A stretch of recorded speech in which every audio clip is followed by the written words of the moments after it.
Sports World Weekly is brought to you by StreamYard and Anchor.fm. Sports World Weekly this week covers the NFL as we get you set for this weekend's set of games, a shocking story involving the New England Patriots. College football as the games take place involving 4 of the top 5 teams in the country, including number 1 Clemson minus quarterback Trevor Lawrence. A story involving a California boxer who has an opportunity to get a world championship and make a little bit of history along with it. Stateside report with the MLS. There are 3 days left of games. Will the Philadelphia Union be able to capture their very first championship? Premier League action abound. 3 games on the schedule today and a slew more tomorrow. We'll get you all set up with what's going on in the UK. And we kick off with Imola, the race for the 13th round of the Formula One season. All that and more, Sports World Weekly, right here on the Sports Fan Base Network, Rhode Island.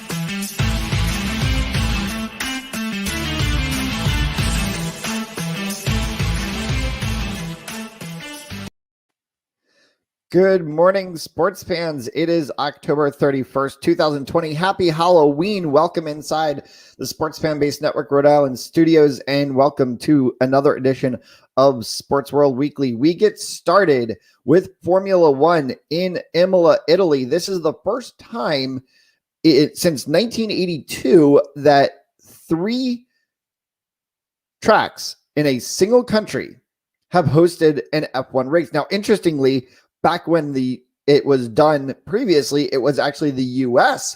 that did it, hosting 3 events in Long Beach, Detroit, and Laguna.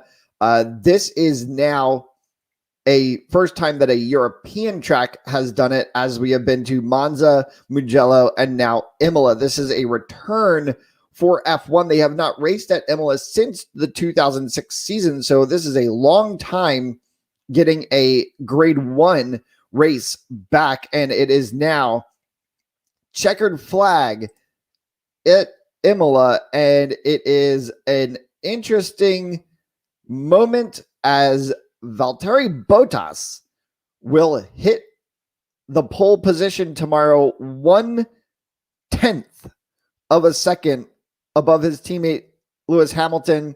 The championship leader Max Verstappen once again in third.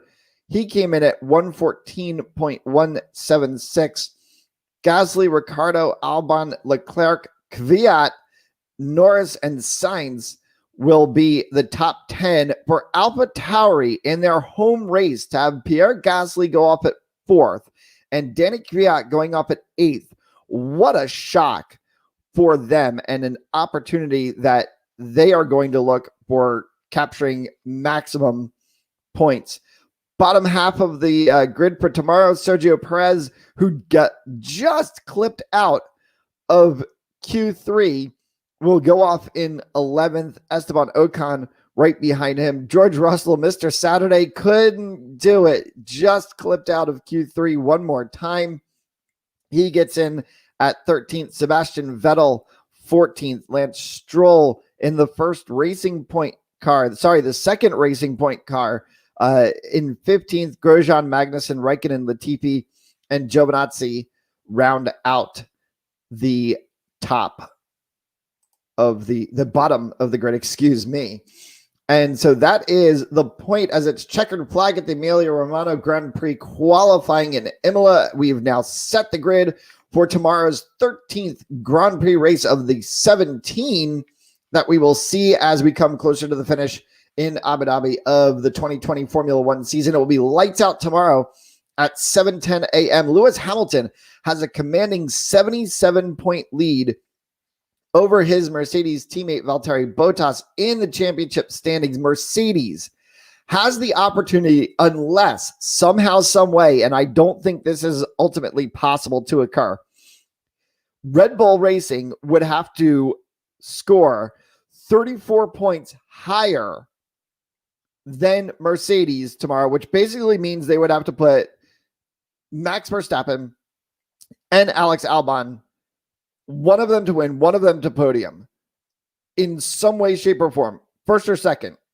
and essentially have Hamilton and Bottas both crash out of the race to be able to score. They would have to score 34 points higher than Mercedes tomorrow to block Mercedes from being able to clinch yet another Constructors' Championship. Lewis Hamilton is on the verge of being able to knock out the Drivers' Championship, but that is not yet to be said. He will have to probably go a couple more races to get that done, but it doesn't seem as though it's going to come down to the final race of the season.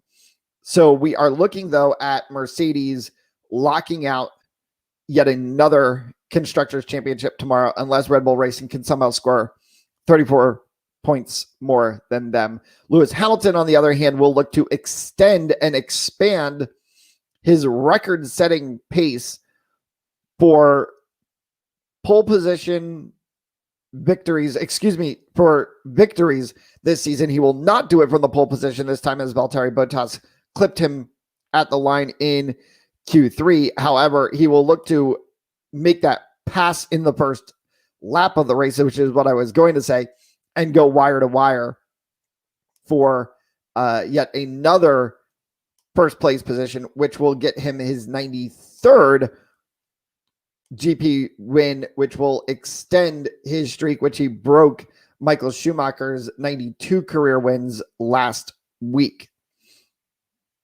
So that is all for F1. We are following the conclusion of the match at Bramall Lane in the Premier League. Man City against Sheffield United. That is today's early match. The big match of the day is going to be Liverpool at West Ham. We will get you the final results on the Man City Sheffield United game when we come back. We're going to take a quick commercial break. You are watching Sports World Weekly on the Sports Fan Base Network, Rhode Island.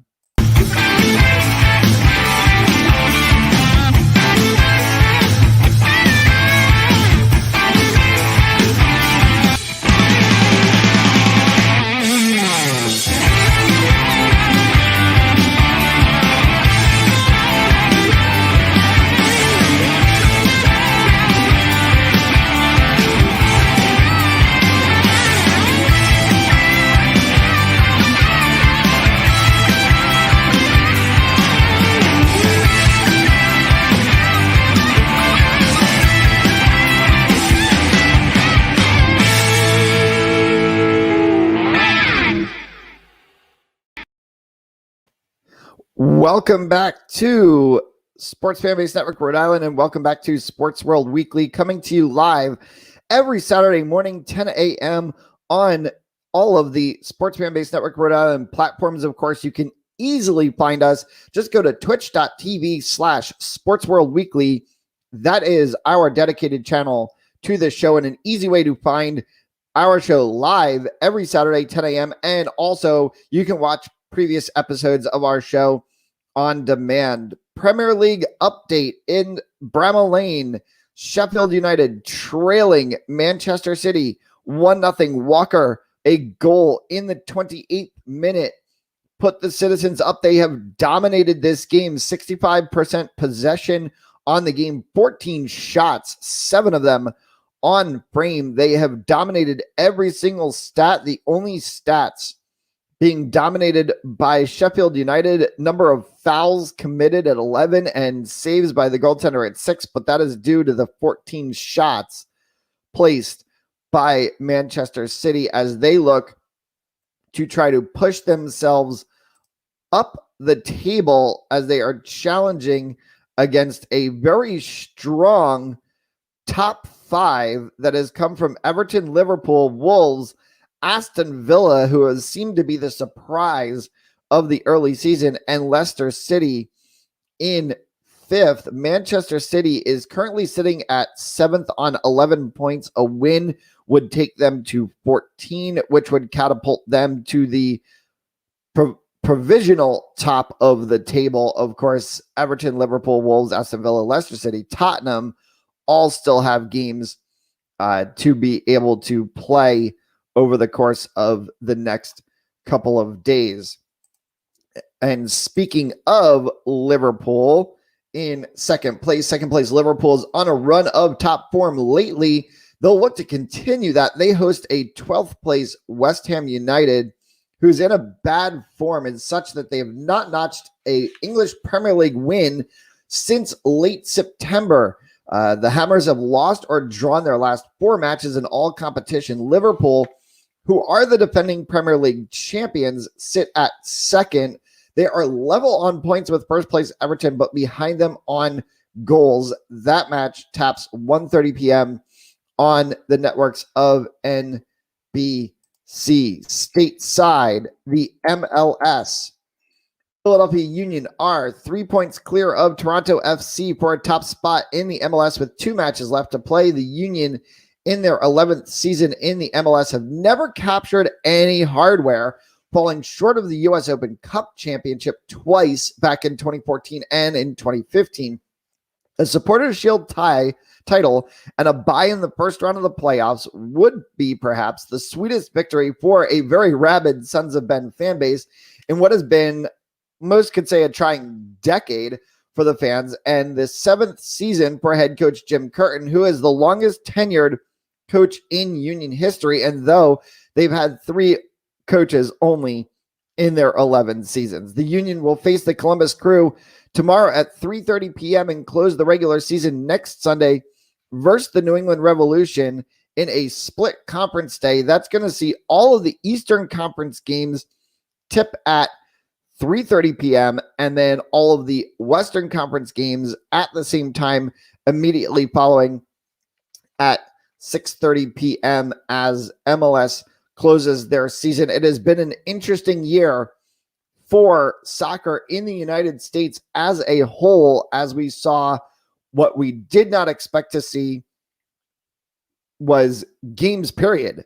And then we end up seeing a abbreviated NWSL season that involved a Challenge Cup in Utah and a 4-game pod fall series that kind of was basically giving us the ability to say congratulations to the Houston Dash and the Portland Thorns for being declared champions in 2020 in the NWSL, and the MLS, who has seen a MLS return to play tournament that got held in a bubble in Orlando, which we thought was the entirety of the season. But then also we get the regular MLS season, which comes down to conclusion on November 8th, which will then have the traditional MLS Cup playoffs, the round of 16, the 8, the conference finals into the MLS Cup as normal starting the following weekend. So it has been a very interesting year for soccer in the United States, and we will see how this continues to play out as the next couple of weeks go. Of course, that is with being said that we understand the situation going on around this country with the COVID-19 pandemic. We see the numbers of cases spiking every single day. Yesterday, the United States reported 100,000 cases for the day, which was the most number of cases reported in the world in a single 24-hour period. That is not something that we are proud of. It is not something to be celebrated. It is just a point of reference and a message to convey that we are not out of this yet. And as much as we are all looking for sports to return to normal, for us to have 60 to 80,000 fans to 100,000 fans, whatever it may be, in a stadium, we are not out of this yet. However, that being said, kudos to both the NWSL and Major League Soccer for bringing soccer back into the U.S., for making it be a full year of soccer, and for doing an amazing job in being able to keep all of the players safe as they have gone on throughout the abbreviated seasons. We are going to take a very quick break. We'll be right back. You're watching Sports World Weekly on the Sports Fanbase Network, Rhode Island.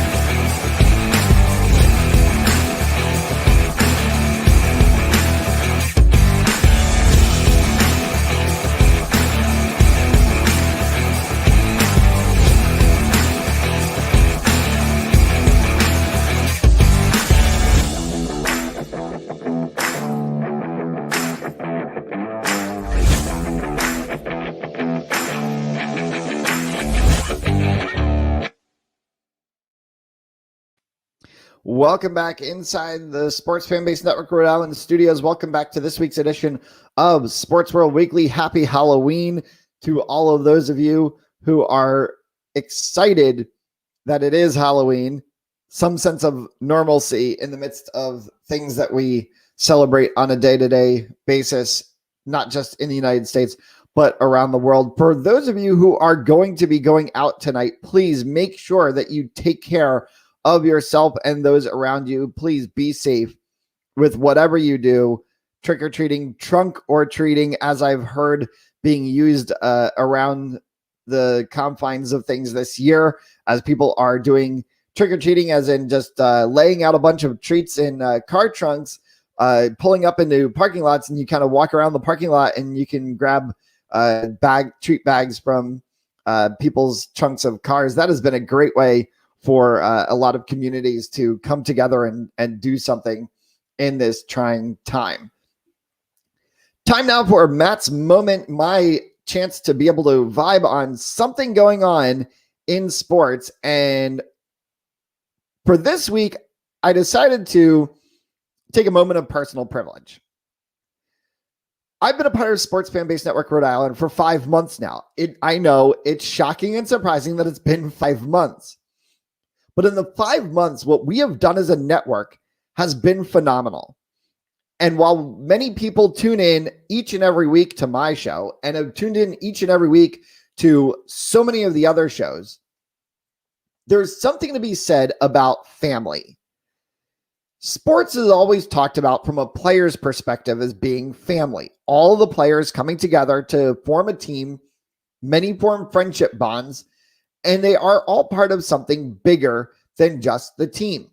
We know about it going all the way back to the 1980 U.S. Olympic hockey team, the Miracle on Ice, and we've all seen the movie, and we know that famous line when Mike Eruzione gets asked by Herb Brooks, "Who do you play for?" And he says, "I play for the United States of America." At that moment, it became clear that they were playing for more than just their name on the back of their jersey. They were playing for the crest on the front of it. Well, that goes to be said the same for us here in sports media as well, too. When you get an opportunity to work with a network like this, you get a chance to be part of a family. Now, this is where I get a point of personal privilege on this. For my show, there's a lot that goes into it, whether it's from building all of the graphics to the things that we do on TikTok, to the things that we do on Facebook or Instagram, to all of the stories that get written throughout the week, to the scripts that get written to make sure that I stay on track, and to the intros that get put together to be a part of our show. I couldn't do it on my own. I wouldn't be able to do it on my own. I don't have the talent to be able to do it on my own. So I wanted to take a moment to just give a shout out to everyone here at Sports Fanbase Network Rhode Island who's done a phenomenal job over the last 5 months in being able to put this network together. I also want to give a shout out to all of our fans. When I started this journey 5 months ago, there was no way in the world that I thought that this would go the way it's gone. Instead, I thought that we would have a show that would get a couple hundred, a couple thousand fans in the United States. Instead, we built a show that has garnered thousands of fans from 14 different countries around the world. I could not be more honored to have all of the fans that we have throughout. And as I said on last week's show and kind of making a remark to it, good morning to all of those of you watching us stateside in the US, to all of those of you watching us in Canada. Good afternoon to everyone watching us in Europe, and good evening to all of our fans on the Asian market. We are thrilled and privileged to be a part of things. It is a happy day in the studio when you get a chance to cross an anniversary. We have crossed 5 months, and I can tell you, I'm ready for another 5 and another 5 after that. I hope to be with you here on Saturday mornings for years to come, and I am thrilled and privileged that you have made Sports World Weekly a part of your Saturday mornings. That's my Matt's moment for today. We're going to take a quick break and be right back with a special story about a boxer from California who might actually be able to buck the trend and win a world championship in a place that she wasn't expected to do it.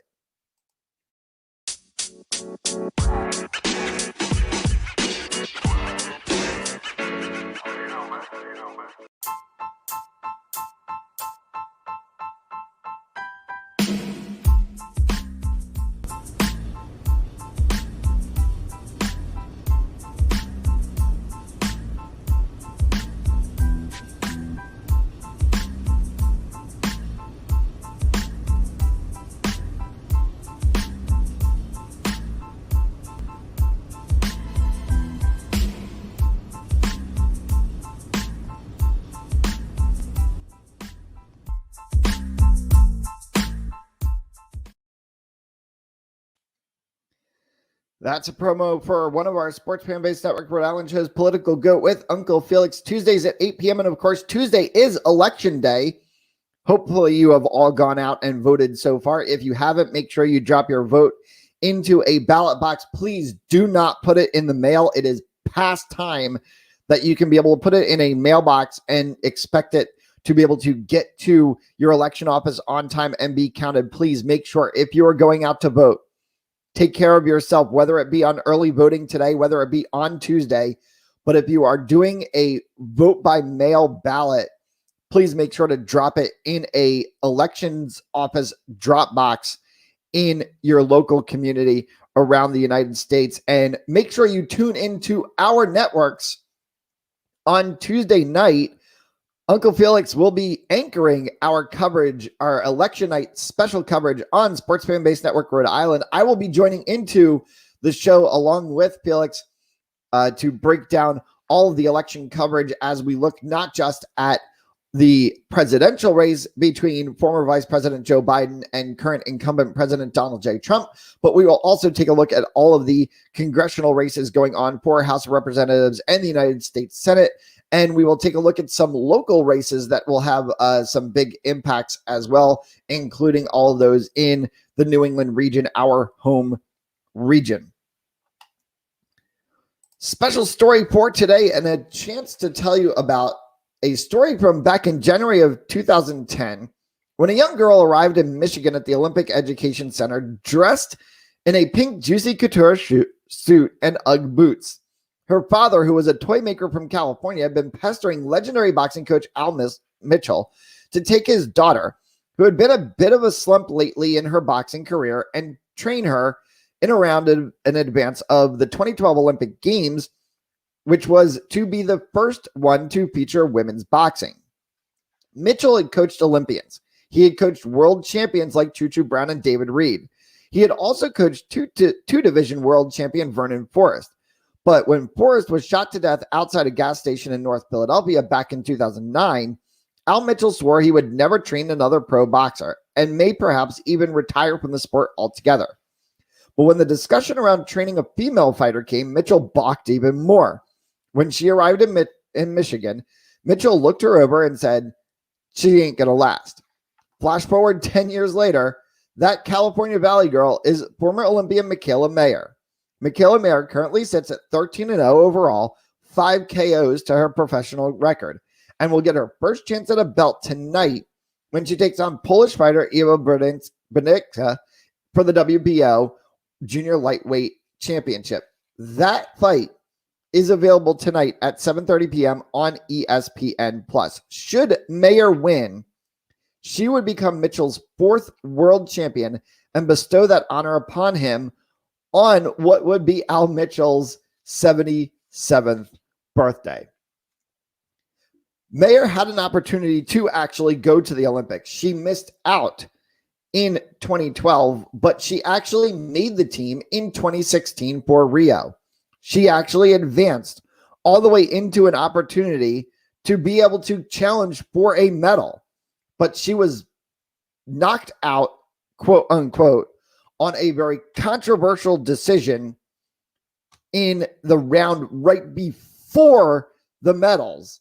Had she been able to win that fight, she would have gone on to what would have been a semifinal fight, and instead lost her controversial round to what would be the eventual Olympic bronze medal champion. But Michaela Mayer gets a chance now to continue her undefeated streak. And I can certainly say I don't think her father would say she is on a slump anymore. She is 13-0 overall in her professional career, 5 knockouts to her name, and she will fight Polish fighter Eva Brzezinska for the WBO Junior Lightweight Championship. That is tonight at 7:30. You can buy the pay-per-view on ESPN Plus. For more on this story and the results from tonight's fight, follow SFBNRI on Facebook or Twitter, and also check out our breaking news stories on SFBNRI.com. We are halfway through this week's edition of Sports World Weekly, which means we've got a shift to stateside and the final buzzer as we get you set for all of the big games coming up today in college football and tomorrow in the NFL. You are watching Sports World Weekly on the Sports Fan Base Network, Rhode Island.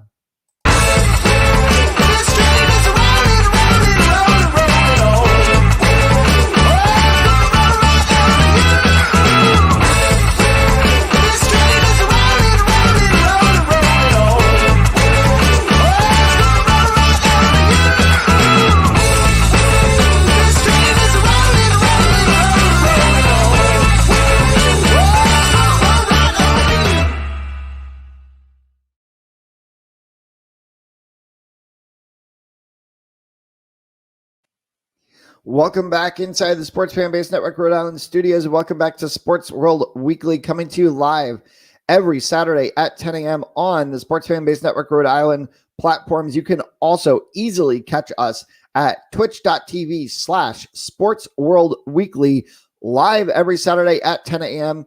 and then also be able to see any show previously broadcast on demand. And of course, don't forget to tune in. We have rebooted, and that's the game, in a brand new format. It is going to be a daily 10-minute quick bite show on a big story in sports news, and that show is now firmly planted at 4 p.m. Eastern time. You can catch that show on all of the SFBNRI platforms, and that's the game, a daily quick bite 10-minute show on a biggest story in sports every day, 4 p.m., SFBNRI platforms. And we can just tell you that there are going to be amazing moments that are going to happen in sports throughout the course of the rest of this year and 2021. We're going to have a great time bringing the biggest stories to you in a breakdown analytical format, and we will splash in some guests here and there. So you never know who might drop in to an End That's Game show, but we ask you all, please tune in every day, 4 p.m. Eastern on the SFBNRI platforms, which means after this show today, I will see you back here at 4 p.m. Eastern for today's show. Let's get into college football action, and the biggest story comes out of number 1 Clemson. Lawrence today. The number 1 Tigers will have to go without their starting QB after Trevor Lawrence tested positive for COVID-19. Now, the ACC has very strict protocol rules regarding that, which means it is a possibility that Lawrence not only misses this game, but he misses the next game as well. This is going to set Clemson back heavily because of the fact that their next game, if Trevor Lawrence misses it, is against Notre Dame. And this is what it is to be said for many people, that the game versus the number 4 Fighting Irish may be the deciding factor in who finishes number 1 in the ACC. It is a single division ACC this year, which Notre Dame is participating in because of the necessity of playing a conference-only schedule. Notre Dame had an easy move into the ACC because of the fact that the university competes in the ACC in all other major sports except for ice hockey, and that's because ice hockey is its own kind of beast in college with divisioning. But Notre Dame competes in the ACC in all other sports, so that made it simple for Notre Dame to be able to move into the ACC for football. They also, on their previous independent schedule, had 6 ACC games already scheduled. So Clemson has to go up against a very feisty Boston College team today, who sits at 4-2 and have seen Phil Jurkovec, their quarterback, command the offense, 1,671 yards passing, 12 TDs through the ACC season. I am not saying that Boston College is going to win this game. I'm not saying that Boston College is going to get blown out of this game either. This game is going to be very close today. It's going to be very tight, and it's going to be very telling. If I am Brian Kelly and the Notre Dame staff, I have set my DVRs to record this game. This game is going to be the only opportunity that you're going to get to see what Clemson might have or not have if they do not have Trevor Lawrence behind center next week when they play the Fighting Irish. For that being said, the Notre Dame Fighting Irish, they are at Georgia Tech. That is an unranked game, and that is a game in which the Irish should easily be able to get through. The only slip that we have seen the Notre Dame Fighting Irish have this season was, quote unquote, that slip against Louisville. I think Louisville might be underrated for what they actually are as a team.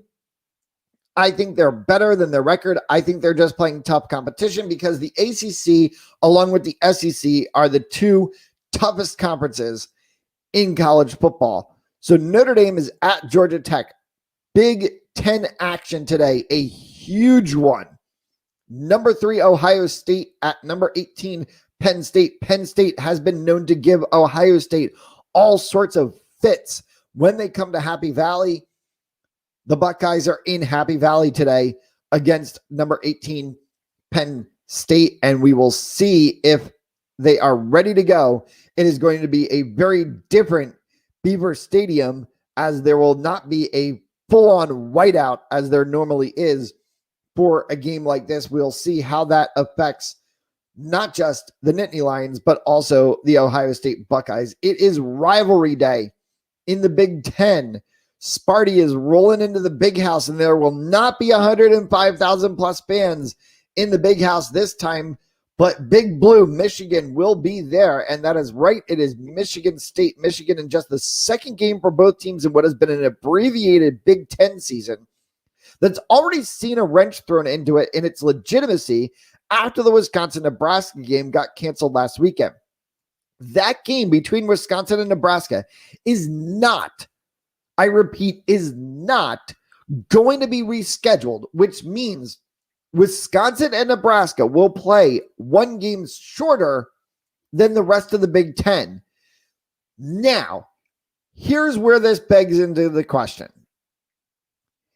If that game affects who wins a Big Ten championship, who competes for a Big Ten championship game, and or who might go to a particular bowl game and or be bowl eligible, this whole season is wrought with issue. I'm not saying that if Wisconsin goes over 6 wins, that they should be denied a bowl game because they didn't play a full schedule. However, if Wisconsin or Nebraska finished the season at 5 wins, and a 6th win would have made them bowl eligible, and that 6th win comes from that Wisconsin-Nebraska game that got canceled because the Big Ten decided to put no wiggle room in how they were doing the schedule, the Big Ten has a problem with how they handled this situation. The ACC had wiggle room. The SEC had wiggle room. The Big 12 had wiggle room. The Big Ten and the Pac-12 left zero wiggle room in the midst of a viral pandemic in which they've seen games get canceled in other sports leagues and other sports and have not put it into play to potentially affect their league, their schools, and their games. That, I believe, was an absolute false moment by the Big Ten. They should not have done it that way. That's the college football roundup. We're going to break into the NFL on our final segment. You are watching Sports World Weekly on the Sports Fan Base Network, Rhode Island.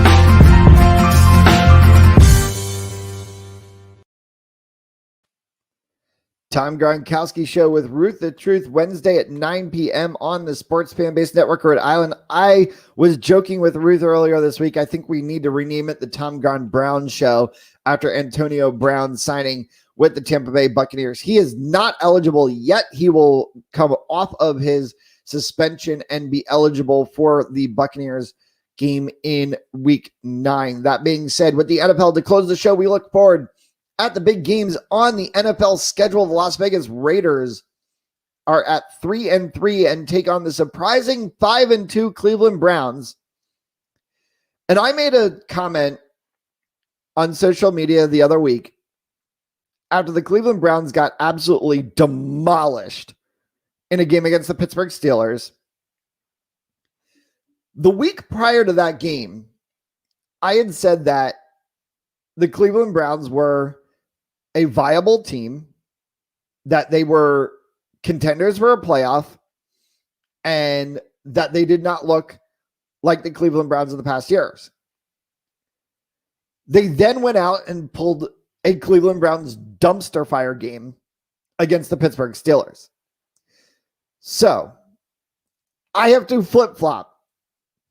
That is what I'm going to have to do. The Cleveland Browns are a legit playoff contender. They are also a dumpster fire. So we are going to have to say today what Cleveland Browns team is going to show up for their game against Las Vegas. Is it going to be the 5-2 playoff-looking Cleveland Browns that make Baker Mayfield look like he's a contender for MVP and a chance at an All-Pro nomination? Or is it the dumpster fire who showed up for their game against the Pittsburgh Steelers? I don't know. But when they win, they look good. And when they lose, as they have twice this year, they do it in spectacularly horrible fashion. So I'm just going to continue to flip-flop. For this week, I'm going to call the Cleveland Browns a playoff contention team that looks really good and has a chance to get to 6-2 as they take on the Las Vegas Raiders. The New York Jets who got caught in a very interesting situation this week. It's clear right now, we can say this as we are 8 weeks into the season, that the New York Jets are tanking completely, or they have tanked already. Adam Gase should be fired immediately as head coach of the New York Jets. And the New York Jets are clearly setting themselves up for the number 1 draft pick in the NFL draft. Here's the problem. The New York Jets are about to have New York get pulled a reverse Eli Manning on them. If you remember back when Eli Manning was drafted, he said that he didn't want to play for the San Diego Chargers, who were an absolute catastrophe at the time, and that he would get drafted and immediately demand to be traded. Well, Eli Manning got drafted by the San Diego Chargers, nonchalantly held up his jersey, shook hands with Paul Tagliabue, and then kind of just proceeded to saunter off of the stage. The San Diego Chargers, realizing that Eli Manning wasn't going to play for them, traded him to the New York Giants. Well, Eli Manning went on to have a stellar career with the New York Giants and won 2 Super Bowls, beating, the New England Patriots. Well, now New York, as is the New York, New Jersey marketplace, is about to get a reverse Eli Manning pulled against him.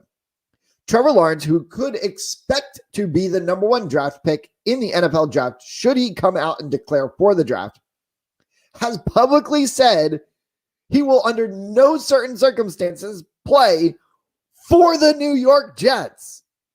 So Trevor Lawrence has said he, in fact, might potentially take his final year of eligibility and stay at Clemson for 1 more season, a chance to potentially win another national championship, to potentially get a Heisman Trophy if he doesn't this year, and to potentially not be drafted by the New York Jets. Why? Well, it's week 8 of the NFL season. The New York Jets are 0-7. In my lifetime, only one other team has ever gone 0-16 in a season, and that was the absolute train wreck of a team that was the Detroit Lions. The Jets still search for win number 1 on the season, but they will probably not get it this weekend. They take on the 6-1 Kansas City Chiefs, the defending Super Bowl champions, led by Pat Mahomes, who looks like he is from another world. Everyone talks about Tom Brady. I'm starting to wonder, is Pat Mahomes the next Tom Brady? Is this guy on the verge of being a phenomenal quarterback who has a 20-plus year career and wins multiple championships for the original football club of the NFL? We will see what happens, but the catastrophe that is the New York Jets will not be the home of Trevor Lawrence in 2021. The New England Patriots, who are back after 20 years to looking like the New England Patriots, see the 1990s for reference if you do not know what I'm talking about. Take on the Buffalo Bills, who after 20 years are back to looking like the Buffalo Bills, see the 1990s again for reference if you do not know what I'm talking about. This game is to be in New England, where it is going to be a very snowy Foxborough Stadium.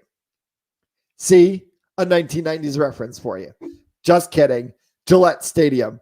It is going to be a very snowy stadium, and it is going to be a very interesting situation to see how both teams are going to adapt to different conditions of play than they have dealt with in the first 7 weeks of the season. Now, however, the Patriots have other conditions to deal with.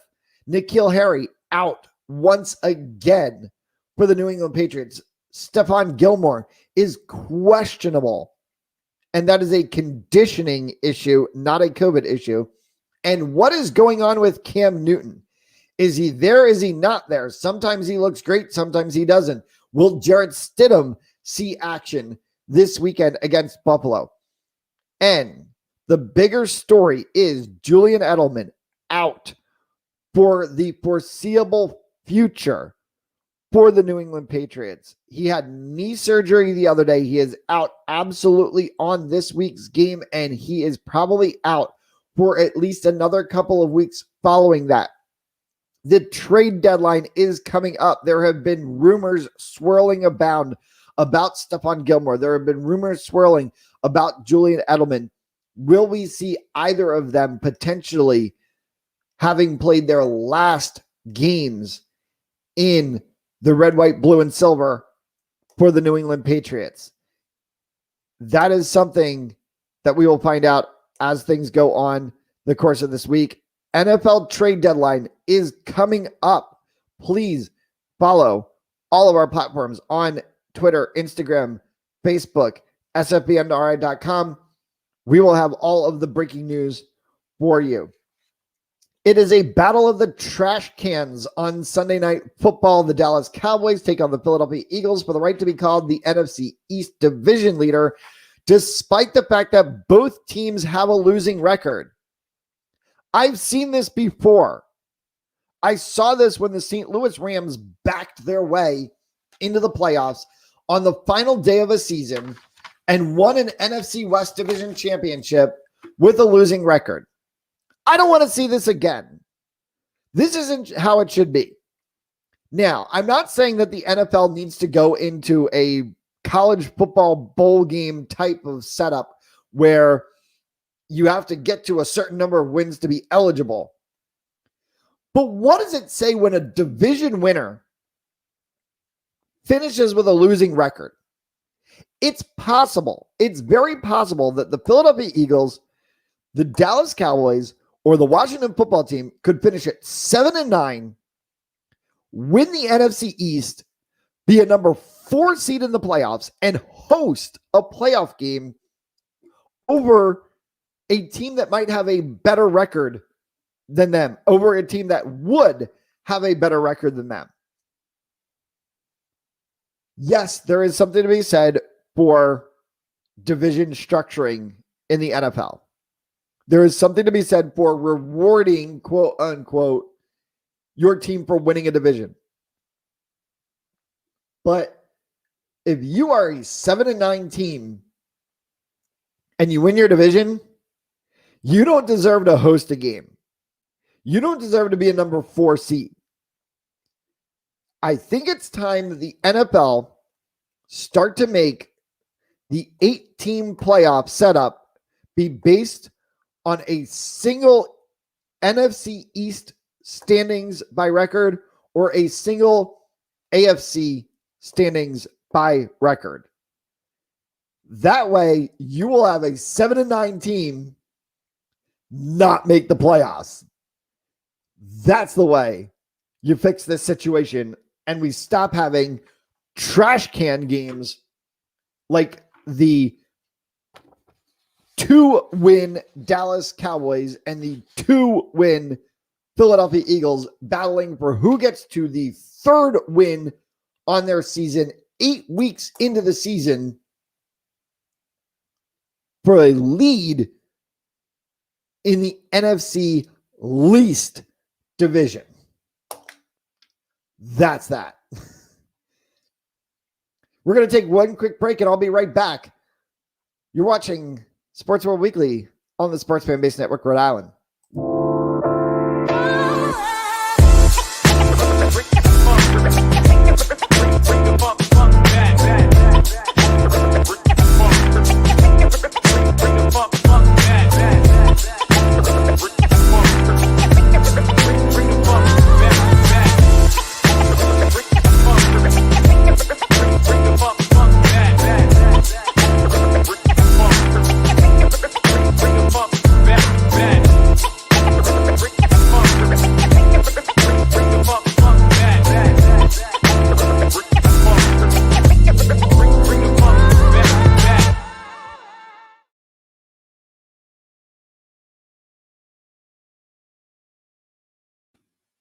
Welcome back inside the Sports Fan Base Network Rhode Island studios. Welcome back to Sports World Weekly. We have gotten you around the world and all set for the weekend ahead. The Emilia Romagna Grand Prix in Imola. Valtteri Bottas will go off from the pole position. Lewis Hamilton in second, clipped by 1/10 of a second at the line in Q3. Max Verstappen will roll off in third. AlphaTauri in their home race at the Imola track has found success as both Pierre Gasly and Danny Kvyat found themselves in the top 10. What a shock for AlphaTauri on their home GP. Gasly will go off in the 4th position. He does have a victory this year, so look out to see if Pierre Gasly can make a shock move and be able to find himself in front of the race that is lights out tomorrow, 7:10 a.m. Eastern on ESPN. Yes, I know that is a very early race and an early morning. Manchester City has beaten Sheffield United 1-0 in the Champions League. I'm sorry, in Premier League. That puts them at the top of the championship table as they are now in the provisional first place spot on 14 points very early in the Premier League season. The big game of the day coming up 1:30 p.m. on the NBC Sports Network. Second place Liverpool on their run of top form. They'll look to continue that as they host a 12th place West Ham United, who has not won a match in the Premier League since late September and have lost or drawn all 4 matches that they have played in all competitions. Liverpool is trying to put themselves at the provisional top of the table. They are level with Everton, but they are on goal differentials in second place. Philadelphia Union 3 points clear of Toronto FC for top spot in the MLS with 2 matches left to play. The Union will face the Columbus Crew tomorrow at 3:30 p.m. They'll close the regular season next Sunday versus the New England Revolution. That game will be at 3:30 p.m., a split conference day.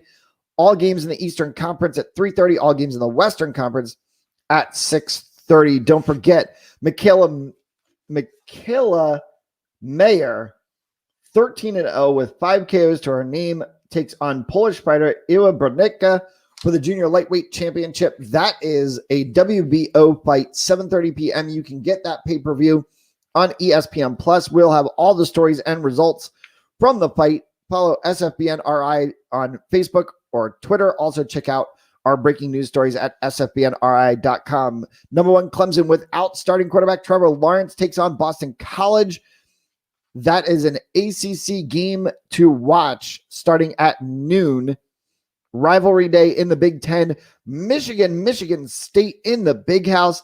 Also, Ohio State against Penn State. Number 4, Notre Dame is at Georgia Tech. Number 2, Alabama has the other unranked matchup in the top 4 as they take on Mississippi State. That is SEC action.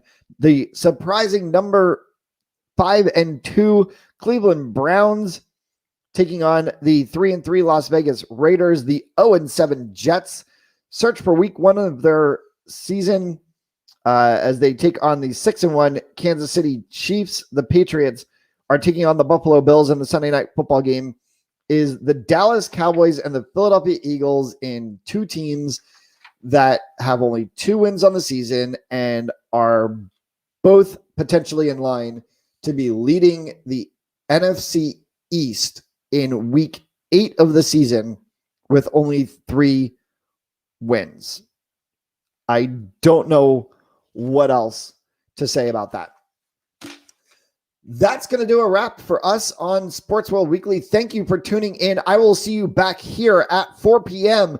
for And That's the Game. And of course, don't forget to check out our SFBNRI platforms. You can catch us at sfbnri.com. We are also on Facebook, Instagram, and Twitter. You can find us anywhere. And of course, also always right here on twitch.tv. Just search for Sports Fan Base Network Rhode Island, or you can catch this show, Sports World Weekly, at twitch.tv/Sports World Weekly. Thank you all to everyone from the Sports Fan Base Network family who helps to put together all of our platforms, everything that we do every day, and helps to put together this show each and every week so we can bring it to you on Saturday mornings at 10 a.m. For everyone here at Sports Fan Base Network Rhode Island and for myself, Matt Jolas, as always, listen to your public health officials, stay safe, wear a mask, keep socially distanced from each other. I know it's going to get tough as the holiday seasons come around. I know it's going to get even tougher as the cold weather hits on the New England region and across the eastern seaboard of the United States. But let's get through this together, and we will all be together in a stadium watching live sports very soon. Take care, everyone. We will see you right here, 4 p.m. Eastern, for And That's the Game. Have a good day.